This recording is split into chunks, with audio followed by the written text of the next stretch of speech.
Subscribe the channel for latest updates. Press the bell icon. Get ready for the dictation. At the count of 3, 2, 1, start. I can never resist a call from an educational institution because I have been associated with such institutions throughout and have always taken a keen interest in education. I was therefore happy to accept your invitation. It is a pleasure to be in your midst and to confer degrees on many of the students assembled here. You are fortunate indeed to receive education in the Kanya Mahavidyalaya, for this institution occupies an important place in this state and has made a remarkable contribution to the advancement of our women. This institution was founded many years ago by a true social person who was inspired by lofty and sacred ideals of emancipation of women and national advancement and who had genuine reverence for womanhood. We have in our country two types of educational institutions, those established by our English rulers for the achievement of their own ends and those founded independently by patriots and nationalists with a view to reviving our civilization and rebuilding our cultural traditions. The Kanya Mahavidyalaya was founded many years ago in pursuance of these sacred ideals, and those of you who are entering life after having completed your education in such an institution are really fortunate. You have obtained this higher degree, of course, but to have done so from this institution should also be a treasure of your life which must add to your laurels. Those of you who have received their degrees are now stepping out of the limited sphere of the Gurukul into the vast arena of life, arena of activity and struggle. You have on your shoulders heavy responsibilities, but I am confident that your experience and education will enable you to bear them with grace. So far, you were students, now you will lead a practical life and you have to march ahead in the face of multifarious problems. I hope the education you have received here will give you strength and energy to face them as responsible citizens of an independent country. But for that, you should have a clear picture of what you are going to do in life.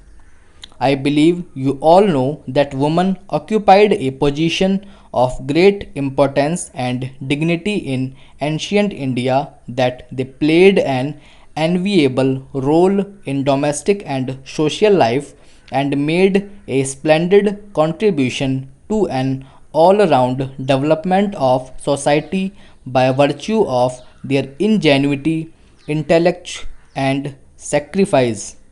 I am saying all this to bring home to you that woman is an incarnation of divinity, a sustainer, a creative energy which conduces to the growth and welfare of human society.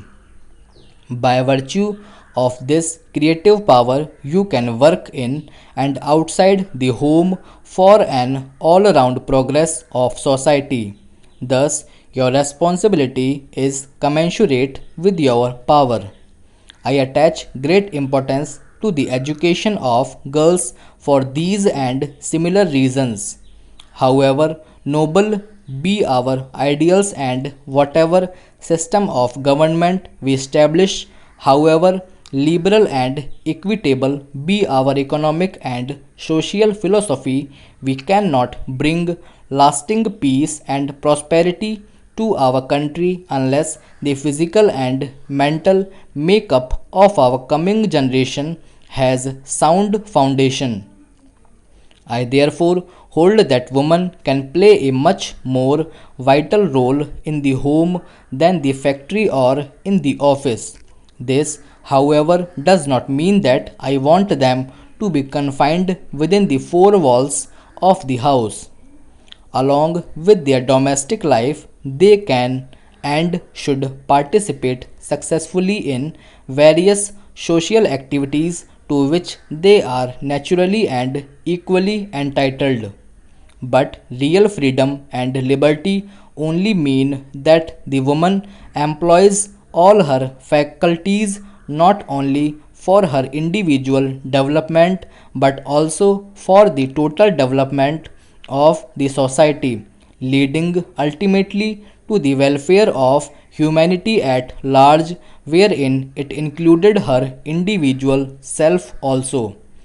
According to the ancient traditions and lofty ideals of Indian womanhood, you have not only to educate yourself but also to progress thereafter in all directions as the companions of man. After freedom, now you have also to play your part in the work of national reconstruction. This is possible only when we amend our present system of education to suit our purpose. Here also our country is faced with conflicting ideologies. The modern reformists, those who style themselves as progressivists, contend that boys and girls should be educated together under the same system of education. They told that the woman should be treated on a basis of equality not only in the domain of education but in all fields and walks of life, that she should have complete social freedom and should be able to participate in all activities and occupations as an equal partner of man.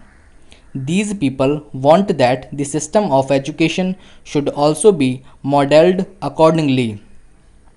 Diametrically opposed is the view of the orthodox camp. Thus, we have today conflicting ideologies regarding the education of women.